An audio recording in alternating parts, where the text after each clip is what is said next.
बहुत लोक कही था कि तांकर साइनस प्रोब्लेम अच्छी।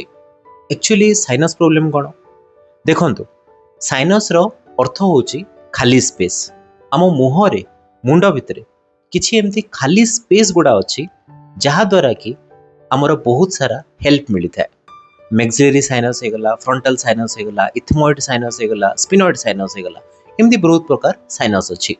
किंतु जेतेबेले कौनसी प्रकार इन्फेक्शन हो जाए तेबे ताहा से जगहटी फुली जाए एवं ताकू आमे कहिथाउ साइनोसाइटिस बोली।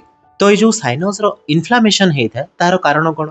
फास्ट कारण होची जदि किछि इन्फेक्शन हैला, जदि किछि बैक्टेरियल इन्फेक्शन हे गला किबा जदि कोनोसी भाइरस रो इन्फेक्शन हे गला सेही टाइम रे हमर ए साइनस टी फुली जाइथाय। द्वितीय कारण कौन ना जदि किछि हमर स्ट्रक्चरल एबनॉर्मालिटी थाए। स्ट्रक्चरल एबनॉर्मालिटी माने होची जेमति कि हमर ए जो नाकर मझी हाड़टी अछि जदि ताहा टिकी बंके की अछि जाको आमे कहिथाउ डेविएटेड नाजल सेप्टम डीएनएस। जदि डेविएटेड नाजल सेप्टम भी थिबो तेबे मध्य साइनोसाइटिस रो प्रॉब्लम देखा जाइथाय। तो जदि ये साइनोसाइटिस होता है तेबे कौन होता है? फास्ट जिनस तो जितेबाला आपणकर यही मुंडर यही जगह कि यही जगह जो प्रेस करता बहुत जगार पेन होता है। ता सहित थंडा बारंबार लागिकी रही है, मुंड बिंधि थाए, आखि चारिआडे पेन होता है, एमती प्रकार सिम्पटम देखा जाए। ता छड़ा मुंडटी सब भारी भारी लगी था। तो यार ट्रिटमेंट कौन करवा? जो जिनस ये जिनसटी होउची साइनोसाइटिस होउची ताको हमें प्रिवेंट करवा दरकार। जदि आपणकर थंडारे बुल्ले होउची ताको प्रिवेंट करवा दरकार। जदि किछि इन्फेक्शन द्वारा होउची थंडा जिनस खाइले बेसी बढ़ुची ताको प्रिवेंट करवा दरकार।